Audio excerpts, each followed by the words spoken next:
Hey y'all, and welcome to Brawl. My name is Brian, and Elizabeth Warren gets her world completely rocked by Pete Hegseth, who actually seems to understand what his job requirements are and what needs to happen with the aftermath of the LA riots. Let's dive in. Secretary Hegseth, if the president wanted to deploy Marines to Chicago and New York City like he did in Los Angeles, would you carry out that order even if the local governors and mayors objected? Well, Senator, because Governor Newsom was unwilling to address that's protecting federal law enforcement agents in Los Angeles, President Trump had all the authorities, and the Defense Department happily supported defending our ICE agents in the conduct of their job. They have the right as Americans to be able to do their job without being attacked by mobs. And we will protect them in that process. And if other states needed it, we would provide that. I know that you heard my question. So you would be willing to send troops if the president ordered it to Chicago, New York City? That's right. Well, thankfully, New York City, unlike California, unlike Gavin Newsom, is willing to step up and address the issue with their local law enforcement. I will take that as a yes. How about if the president says he wants to send troops to 15 cities? Would you be willing to do that? Senator, I don't accept your hypothetical because it's That's hypothetical. Not a real That's one. the question. You're the Secretary of Defense. Would you send troops to 15 cities if the president said do it? Would you do it? 15 cities. Again, Senator, it's a complete hypothetical lacking any context at all. You're the Secretary and I refuse to box myself in based on questioning on a hypothetical. But you're here asking for $1 trillion, and I want to know how you're going to spend it. And so my question is, if Donald Trump tells you to send troops to 15 American cities, are you going to spend the money and send the troops? Thankfully, we're spending money on securing our southern border, a way the previous administration abandoned and allowed 21 million illegals to enter our country. So defending our homeland is a real serious priority under this administration, and we're doing it. I understand the question about defense. Secretary Hegseth, about 4,000 National Guard troops and 700 Marines have been sent to L.A. Is there a number of troops deployed to American cities over the objections of governors and mayors at which you would be concerned that we are undermining our national defense? Senator, we've spent 2 decades guarding other people's borders. We think at the Defense Department it's about time we shore up ours. So that's my question. Is there a number at which sending those troops to Los Angeles or Chicago or New York starts to undermine our ability to defend ourselves around the globe? Is there a number? Senator, we look at capabilities and readiness around the globe all the time, and we're quite satisfied with our capabilities to defend the homeland, and we'll provide more if and when it's necessary. So you are satisfied with our capabilities. Let me just ask, have you actually done the analysis and figured out how many troops you can deploy domestically before you start to undermine readiness around the world?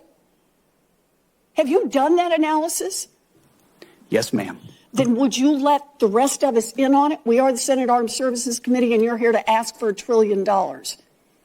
What's the number?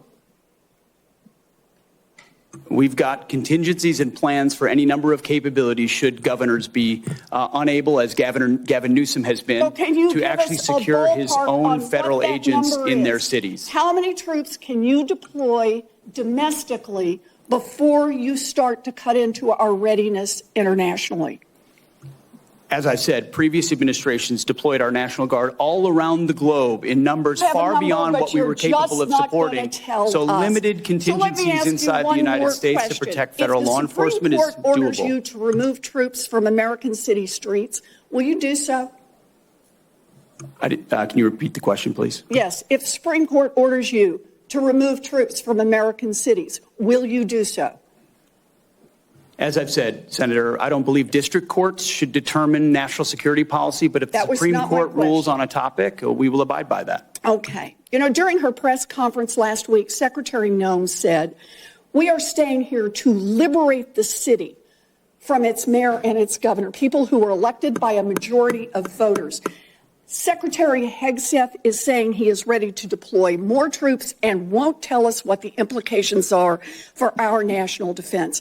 This is un-American and it makes us unsafe.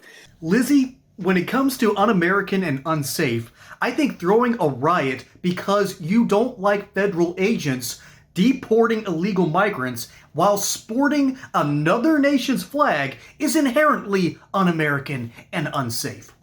And then Pete Hegseth does a brilliant job of correctly sidestepping the question. There's essentially one main reason for sidestepping questions like this in front of Congress. I don't like it when witnesses do it, but when it is the Secretary of Defense, whose job it is to protect not only America itself, but also some of our interests and some of our secrets, letting the entire Congress know on C-SPAN, which, by the way, broadcasted throughout the world, anyone with an internet connection can watch it, telling the rest of the world, hey, here's the number that we need to get to. We need to utilize 100,000 American troops before we start really jeopardizing what we're doing on the international scene. Yeah, that's not a smart thing to do, honey. That's not a smart thing to say. That's not a smart thing to tell someone, even in private, when it comes to Congress. Okay? You don't do that when America's foreign policy is at stake. We've already watched the Supreme Court say smaller district courts cannot dictate American foreign policy. All right? We have seen the Supreme Court do it. Therefore, Lizzie, sit back, ask a smarter question. Don't ask something that's this asinine. Okay? That's not a smart question. A smart question would be, how much is it going to cost the American taxpayer to deal with the riots in LA? But if she asks that question, she's admitting that there's a massive problem going on in Los Angeles. That there's a massive segment of our population that isn't loyal to the United States and would rather sport a Mexican flag and their own Mexican heritage than they would their new American heritage. That's a bit of a problem. It's not a big one. We can handle it. That's the cool part. But it is an issue.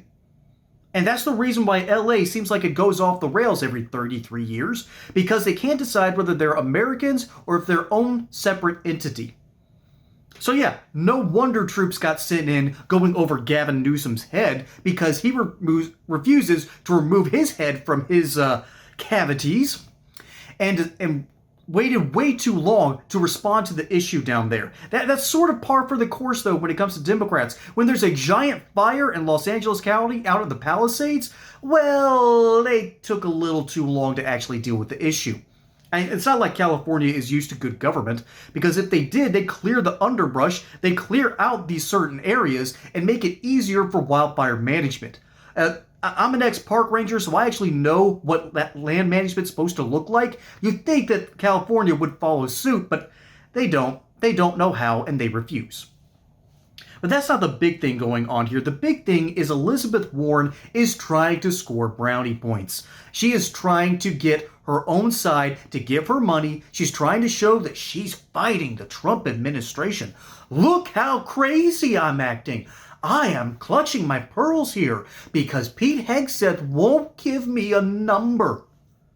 Well, yeah, he's married. Of course he's not going to give you his number. But the number question here, I just find absolutely ridiculous.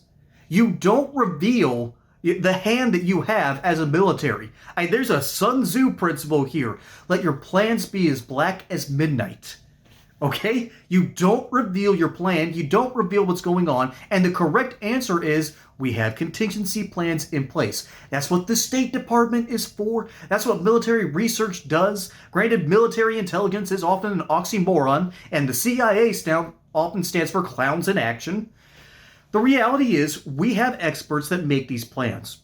We have experts that draw up ideas. We've got war plans to invade Antarctica, okay? If the situation ever arose. That's what they're supposed to do, ladies and gentlemen. It's an okay idea to put that into theory. It's not a smart idea to, reveal it on C-SPAN in front of Congress. I wouldn't even tell a sitting senator what our actual plan is in private. I don't know who's tapping the lines. I don't know who can get a hold of that information, so I'm not admitting it, and neither should Pete Hegseth.